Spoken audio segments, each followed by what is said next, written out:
Olá, terceira série do ensino médio do Centro de Mídia de Educação do Amazonas. Eu sou o professor Josino Malagueta, do componente de Sociologia.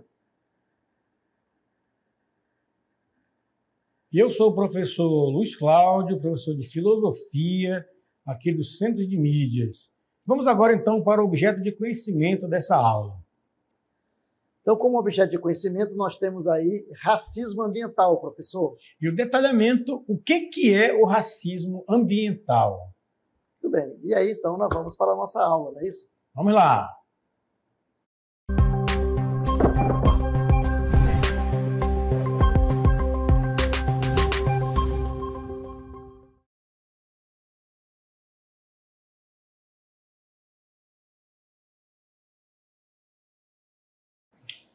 Então é isso, professor Luiz Cláudio. A gente vai conversar com nossos alunos aqui sobre um tema muito interessante, muito importante, um tema que está aí em voga na sociedade, que é racismo ambiental. É isso? Vocês já viram, a gente escuta muito falar de racismo, né? A gente fala muito do racismo e normalmente a gente relaciona o racismo ao negro.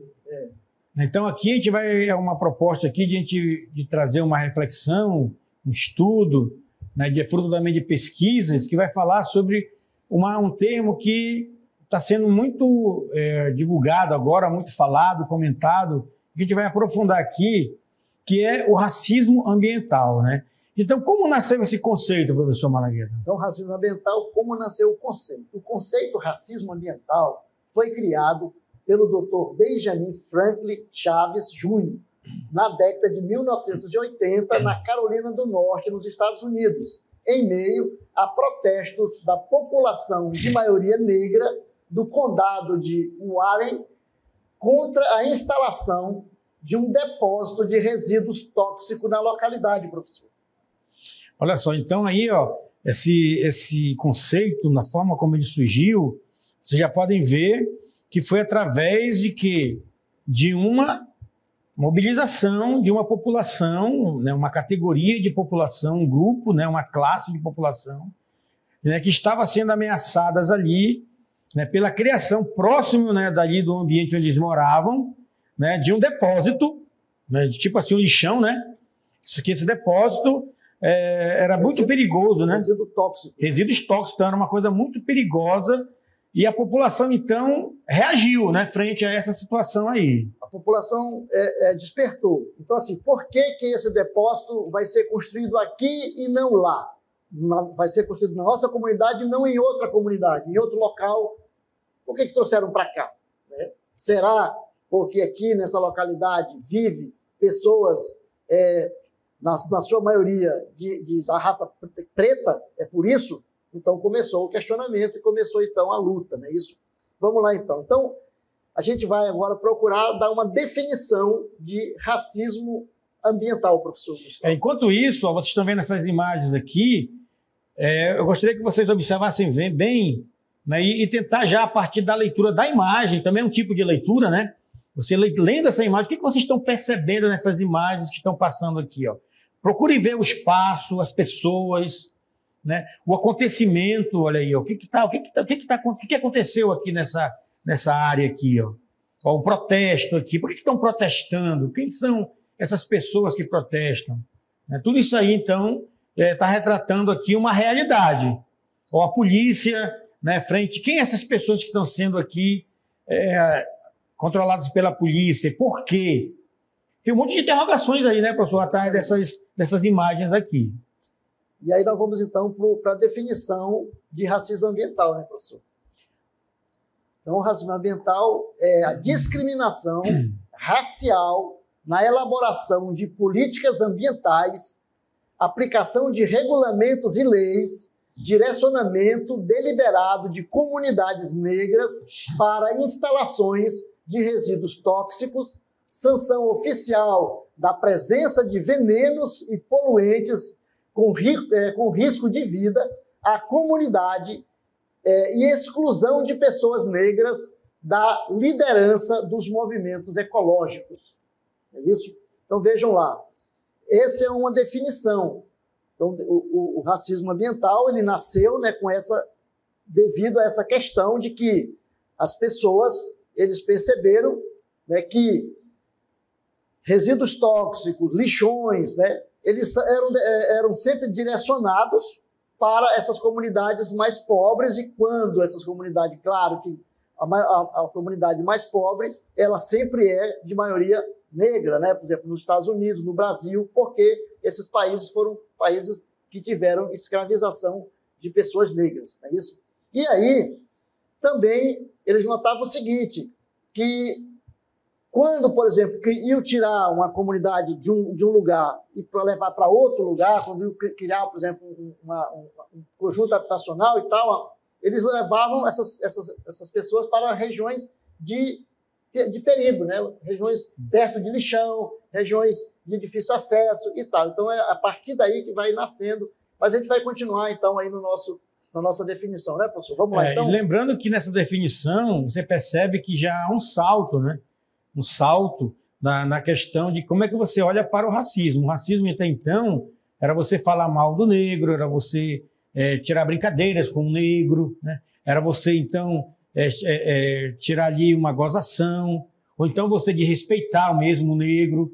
Aqui nós estamos vendo, quando a gente fala de racismo ambiental, nessa definição, nós estamos falando agora de outro tipo de ataque, né, aos negros, né? Que é justamente a sua própria vida, no seu cotidiano, né, da sua vida, onde ele mora, né? Ele não está sendo atacado diretamente, você é negro, você é isso, você não estão ofendendo ele diretamente com palavras, né?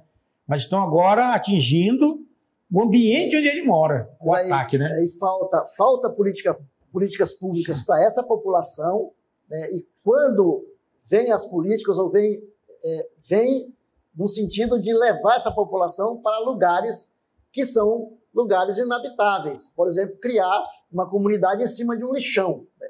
Ou então levar lixões para próximo dessas comunidades que já vivem ali. Então, essa é a questão do conceito. A gente vai continuar, então, aí analisando. Vejam lá. É constituído por injustiças sociais, né? Estamos falando do racismo ambiental. Ele é constituído por injustiças sociais e ambientais que recaem de forma implacável sobre etnias e populações mais vulneráveis. Aqui, no caso nosso do Brasil, populações negras e também populações indígenas, né? E o termo refere-se à prática de deslocar comunidades racionalmente marginalizadas ou marginalizadas para áreas contaminadas, sujeitas à poluição e impactos ambientais prejudiciais, né, professor? Pois é, então aqui vocês veem o que está acontecendo aí. Por que é uma injustiça social? Por que é uma questão racial? Então, é como se você pegasse aqui, ó, as pessoas que são pessoas pobres, pessoas negras, pessoas de baixa renda. Então, essas pessoas, para a sociedade de um modo geral, a sociedade de classe, eles não têm muito valor, né? Não tem muito valor, não são muito importantes. Então, joga ele para esses lugares aí. Porque tanto faz eles viverem ou morrerem lá, né, dentro dessa sociedade capitalista, classista, eles não têm assim um valor, não tem um olhar de uma importância de dar justiça, dignidade para a vida deles. Por isso eles são jogados para esses lugares aí, que é um anúncio de morte, né? Exatamente. É um anúncio de morte. É uma forma de discriminação, né? Porque o que é o racismo em si? É uma discriminação racial, né? Você discrimina pela cor da pele, né? Você discrimina pela raça, pela etnia. E quando você cria políticas que vão prejudicar determinada população, então você está discriminando. Então você está, e você discrimina por quê? Porque essa população, além de ser uma população de baixa renda, é população negra, população preta, né? E aí é que vem a questão. Você vai discriminar, você está discriminando. E se há discriminação, então há o racismo. Existe também o que nós chamamos de injustiça social, ou injustiça ambiental, que também é um outro tema que poderá ser discutido em outra aula. Mas aqui nós estamos discutindo a questão do racismo ambiental. Então, você pensar, né, em que, quando a gente fala assim, não, todo mundo é impactado pela questão dos problemas ambientais. Será que todo mundo é impactado mesmo?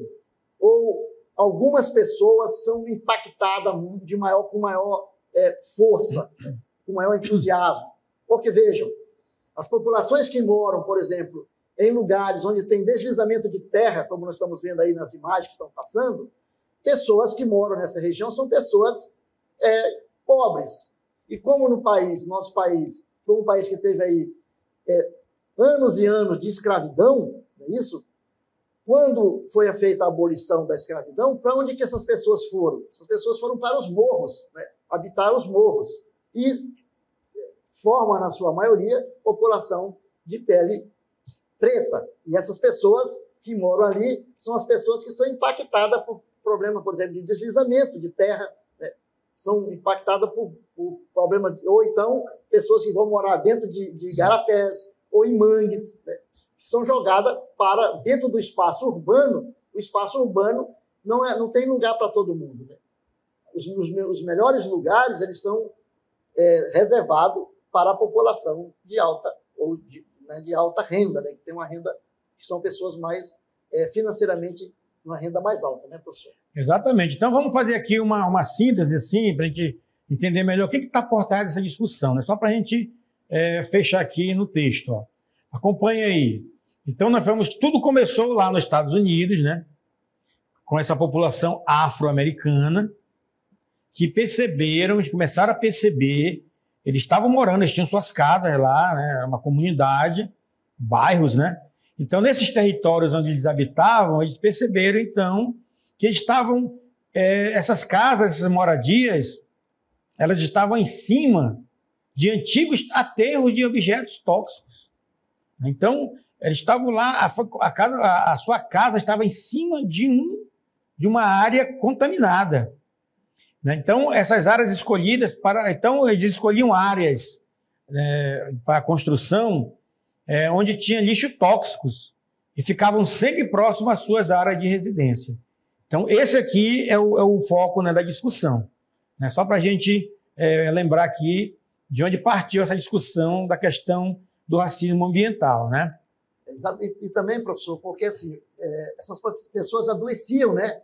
E por que adoeciam? Muitas vezes foram pesquisar a água, né, que eles bebiam, dos poços que eram construídos, eram águas contaminadas, porque naquela região foi feito, antigamente era um depósito de lixo, de lixo tóxico. Então isso afetava a vida e a população. Então foram se percebendo que aquela população que habitava naquela região tinha muito caso, por exemplo, de CA, né, de câncer. E por que essa população? Então foram investigar e foram então descobrir que naquela região onde eles foram colocados, foram feitos condomínios, conjuntos habitacionais, eram regiões onde tinha sido feito antigamente um lixão tóxico. Então isso trazia problemas de saúde para a população, problemas que afetavam a população de forma direta, né? No próprio consumo da água, e também porque ele estava em cima de um lixão, né, pessoal? Agora vamos falar um pouco agora, isso aqui começou lá nos Estados Unidos. Vamos agora pensar a realidade brasileira, né? Vamos olhar um pouco aqui para o nosso Brasil, como é que se dá aqui esse racismo ambiental, como é que ele acontece aqui. As questões ambientais, como se imagina, ela não atinge a todos igualmente. Então, já percebemos, é claro. Nós vivemos numa sociedade de classes, então não atinge a todos igualmente. Então, o racismo ambiental ele está presente na falta de investimento em regiões sem saneamento básico. Aqui vai entrar a questão das políticas, né? Onde que elas vão acontecer com mais força e onde elas não vão acontecer como deveriam acontecer. Então, questão do saneamento básico, questão da destinação dos resíduos nocivos à saúde, para onde que vai esses resíduos? Por exemplo, questões de lixo hospitalar, questão de tanta coisa que vai, desses lixos que vão surgindo, né, por aí, em regiões de vulnerabilidade social, na grilagem e na exploração de terras pertencentes a povos e locais, né? Não é isso, ó. Racismo ambiental, ele, como nós vimos, essa questão ambiental ela não atinge a todos na mesma proporção, né? E ela vai atingir exatamente as pessoas de baixa renda, né? Então, quando você fala do racismo ambiental, ele não está caracterizado só pela questão da etnia, pela questão da raça, né? Mas ele também está presente na questão social, né? Infelizmente, a maioria da população pobre é negra, né? Por isso, junta as duas coisas, né? Infelizmente, é essa condição que foi dada, né, ao nosso povo, né, aos nossos irmãos que foram escravizados, porque quando houve o problema da libertação dos escravos, né, a Lei Áurea, não foi pensado uma política de inclusão, né, dessa população na sociedade. Simplesmente, então, você está livre e te vira, né? Dá teu jeito. Assim que foi feito, mais ou menos, né, no sentido de que essas pessoas não eram pessoas que tinham estudos, essas pessoas não tinham terra para morar, essas pessoas não tinham casa, né? E aí, da noite para o dia, você se diz, ó, você é livre e agora é por tua conta, né? Então fica difícil, não é isso, professor? Por isso que esses impactos ambientais atingem fortemente quem? Vamos ver aí, ó, os favelados e nas periferias das cidades. Então, e quem são as pessoas faveladas? Quem são as pessoas que vivem nas periferias, que vivem nos morros, que vivem, né? Então, quem são historicamente? É a população negra. Mas nós sabemos que o Brasil já avançou muito e hoje nós estamos aí com áreas que não são tão... Não é preciso ser habitada só por negros, né? Nós temos também... Hoje nós temos aqui, por exemplo, já populações indígenas que vivem na cidade. Então nós temos pessoas pobres mesmo, pessoas pobres que moram nas periferias. Então são todas as pessoas hoje o racismo ambiental, então, ele não está mais restringindo apenas a questão dos negros. Apesar de, historicamente, nós sabemos que essa população foi a que mais sofreu nesses impactos, né?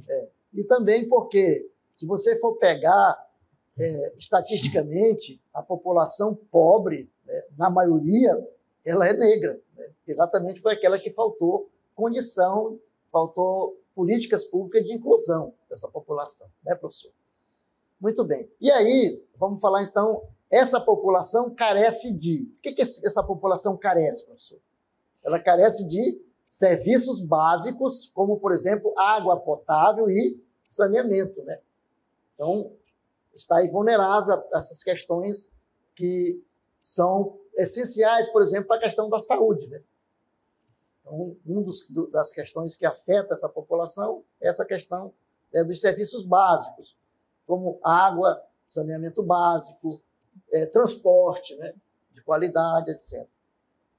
E tem mais aí, ó, vamos ver, além dessa questão aí, nós temos também a estrutura urbana, né, e as condições de moradia digna, que afetam, né, como já dissemos aqui, a questão da saúde, a qualidade de vida dos moradores, e agrava ainda mais os impactos das mudanças climáticas. E aqui, né, nós estamos vivendo hoje os extremos, né, da questão climática. Então, quem vive nessas áreas de vulnerabilidade são as que mais vão sofrer, as que mais sofrerão e já estão sofrendo, né, ocasionando o quê? Enchentes, deslizamentos.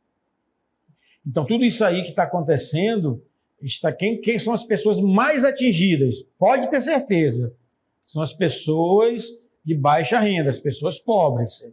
Professor, agora me ocorreu um negócio que eu vi numa notícia, né, no jornal, que, por exemplo, um exemplo típico, né, do racismo ambiental que está acontecendo no que nós estamos vivendo hoje no Brasil, que é, por exemplo, a enchente do Rio Grande do Sul. Tinha um condomínio de luxo que estava fazendo o seguinte, eles estavam bombeando a água, tirando a água do condomínio, né, e jogando fora. Só que essa água ela ia cair, sabe aonde? Numa comunidade quilombola, numa comunidade remanescente de negros, né? Então vejam lá, é um exemplo típico disso. Nós limpamos a nossa área, tiramos a água daqui e ela vai para onde? Vai para lá, né? Então esse povo lá pode... Então isso é um exemplo típico do que é racismo ambiental, né? Muito bem, vamos então continuar aí na nossa reflexão. Lembrando que nós estamos falando aqui, nós estamos focando aqui, nós estamos na Pan-Amazônia, nós estamos falando da realidade brasileira, mas vamos ver também, essa realidade ela atinge todos os países que compõem, né, que formam a Pan-Amazônia. Então vamos falar um pouco agora no Peru, né? O racismo ambiental, pegando um exemplo no Peru. Olha só, pesquisas revelam níveis elevados de chumbo no sangue de povos indígenas na Amazônia peruana. Esse estudo encontrou altos níveis de chumbo em povos indígenas da Amazônia peruana que vivem perto de áreas onde ocorre a extração do petróleo. Então, foi nessa área aí que apareceram essas questões do chumbo no sangue dos povos. A reportagem que foi feita aí sobre esse texto foi de Olga Fernandes, que foi publicada pela Universidade Alberta de Catalunha e reproduzida pelo Ecodebate.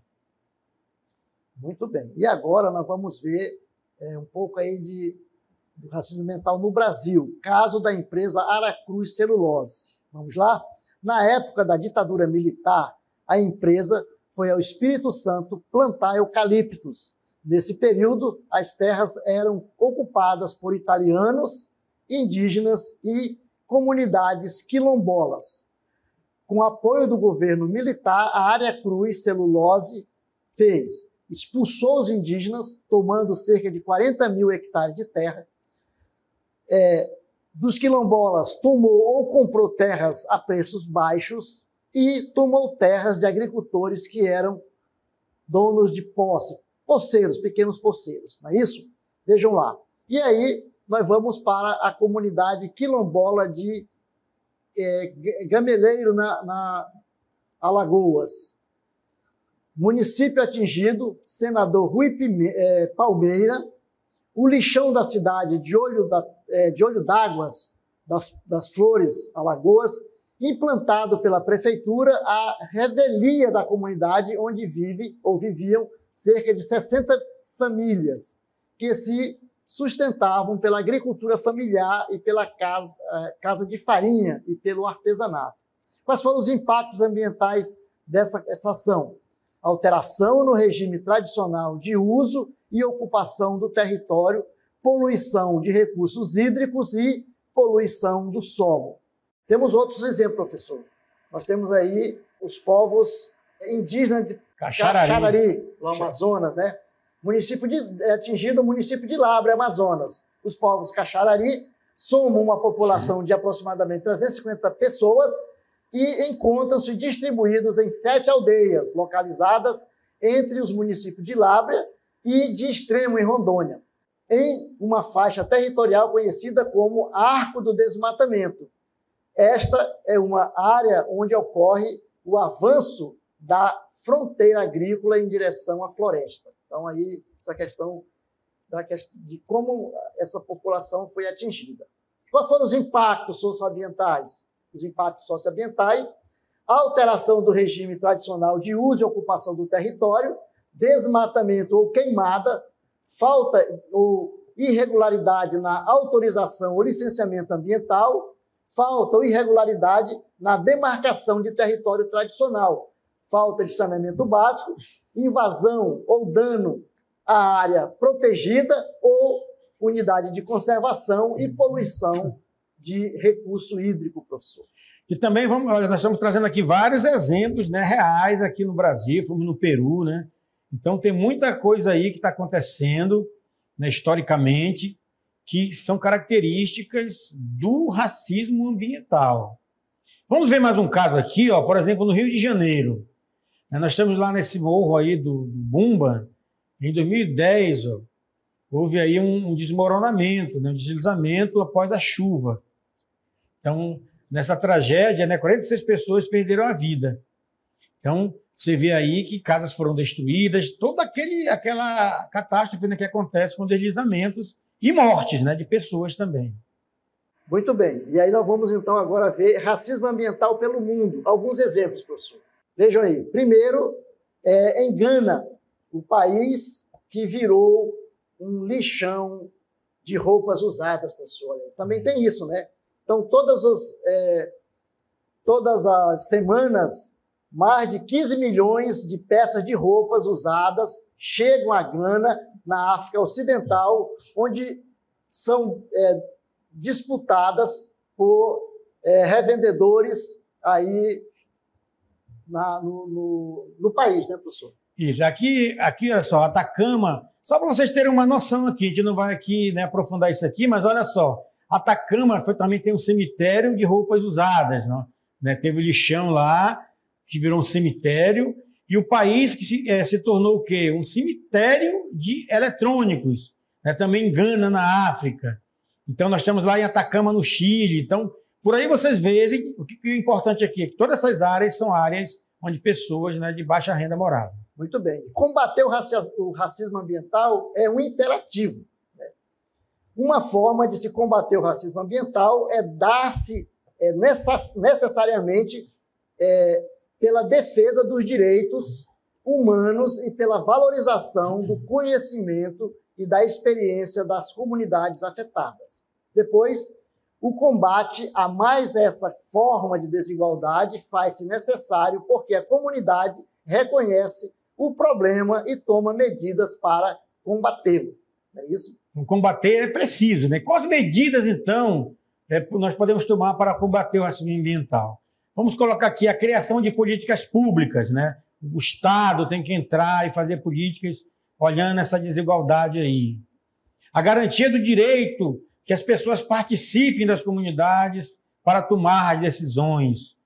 A promoção de uma educação ambiental.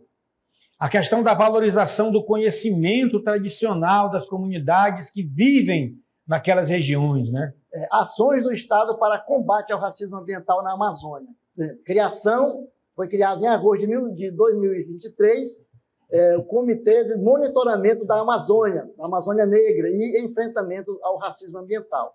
Trata-se de uma parceria do Ministério da Igualdade Racial com o Ministério do Meio Ambiente e Mudança do Clima e terá a finalidade de propor medidas de enfrentamento ao racismo ambiental na Amazônia Legal. E também temos aí a Fundação Oswaldo Cruz, né, que fez um mapa, né, o mapa dos conflitos em justiça ambiental e saúde no Brasil, que torna públicas vozes que lutam por justiça ambiental de populações frequentemente discriminadas e invisibilizadas pelas injustiças e pela mídia. Quase que não sai, não é isso? Muito bem, gente. É isso aí. A gente fica por aqui. Terminamos nossa aula, né, professor Cláudio? Espero que vocês tenham compreendido bem e entendido o que é, então, o racismo ambiental. Até a próxima.